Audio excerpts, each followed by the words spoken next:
Burnt is a movie about second chances, specifically about a guy named Adam Jones, who was a chef who moved to London and Paris first when he was a young teenager, and worked his way up and became very successful, but then really kind of ruined it, was self-destructive. And then we meet him in the movie trying to put his life back together, but he's doing it on his own, sort of white-knuckling it. He wants to get his group back together, help his friend out with his restaurant, and get a third Michelin star, because he had achieved 2 before. And in the culinary world, 3 Michelin stars, that's like winning the World Series 4 times over.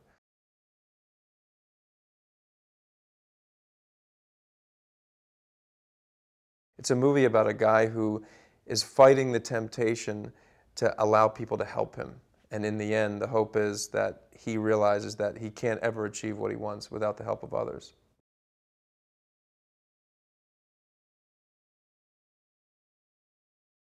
Well, I've always been fascinated by food, eating it primarily.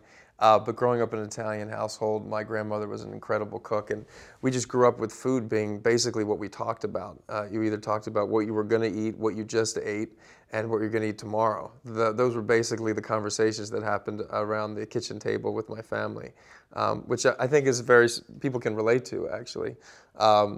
So I just always grew up with food, and I actually remember when I was a kid, there was a TV show. It was the Frugal Gourmet. Actually, he was always on. I used to always watch that guy, and I remember I could just watch cooking shows forever.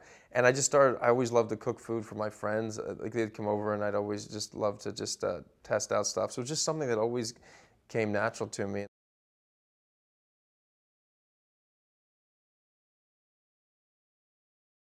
I'd say I felt very lucky to be able to play a character who had so many dimensions, I think, and that wasn't a character that you thought, well, does a person like that really exist? I mean, I think that clearly I felt like, yeah, this all makes sense. This is a guy who's very tortured and trying to do the right thing, but he's making mistakes because he's doing it on his own. And we see those mistakes play out, and not in a watered down way. And that was great to play.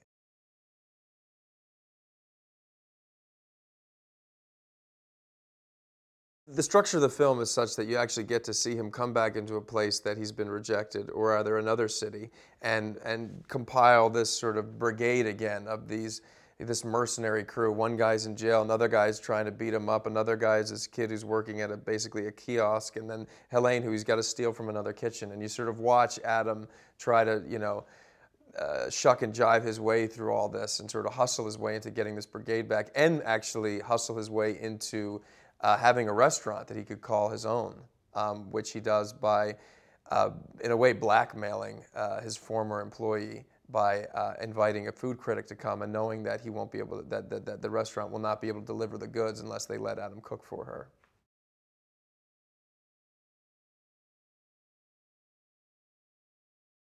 Sienna Miller plays Helene, who is a cook working at another restaurant that has a 1 Michelin star, and Adam meets her early on in the movie and recognizes right away a like-minded soul, somebody who has that focus, the talent, and he, being a smart chef, wants his brigade to be as talented as possible, woos her in order to become part of his brigade. She has an interesting background. She's a single mother. And she has to, but the hours that it takes to be a chef are pretty grueling, and she has to juggle between that world of being a mother and also having a full-time job as a chef. And he is also demanding a lot of her. So Sienna has a very interesting obstacle to play with.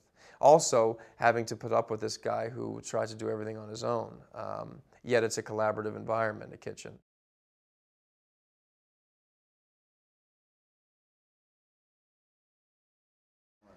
I mean, I'm very lucky because I've gotten to work with several actresses more than once, and I think that's just because I'm very smart to know that when it's easy, when it works, keep working with that person and do anything you can to get them to do the movie. And I was just so lucky that after Sniper, Sienna agreed to play Helene because I just thought she was perfect for her, and I just knew that it was going to be a very tough shoot. We were going to be in the kitchen. We're all doing the cooking. and it takes somebody who's really willing to just let it all hang out. And she's one of the most bold actors I've ever met, and I was right. She was incredible. I think it's maybe the best thing she's ever done, and she's done tremendous work. But I just think she's so great in this film.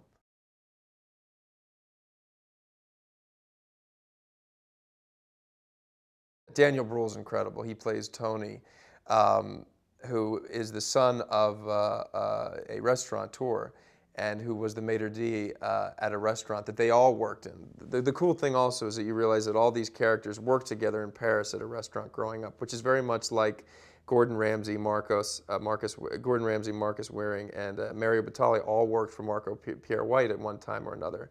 And there's great stories about that era and them coming up. And so we like to sort of keep that going in this, where Adam worked at a restaurant from this guy Jean-Luc with Michel and Max. And now they've all dispersed, and Rhys, and now Rhys is this sort of nemesis played by Matthew Rhys, who's incredible in the movie. And he has another restaurant, then they're sort of going back and forth, trying to outdo each other. So it's really interesting to see this sort of very insular world, but to the people inside it, the stakes are huge.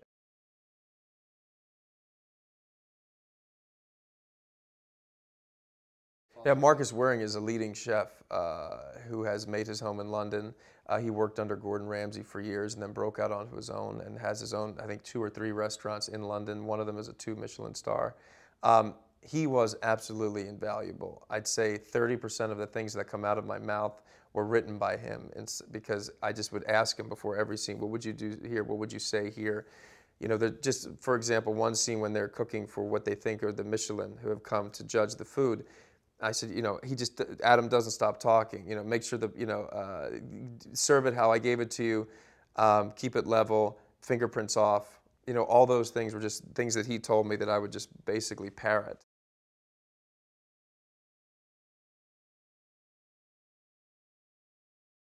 Everything you see on screen is the product of John's vision. John Wells, who directed the movie and really honed the story in a great script that Steve Knight wrote.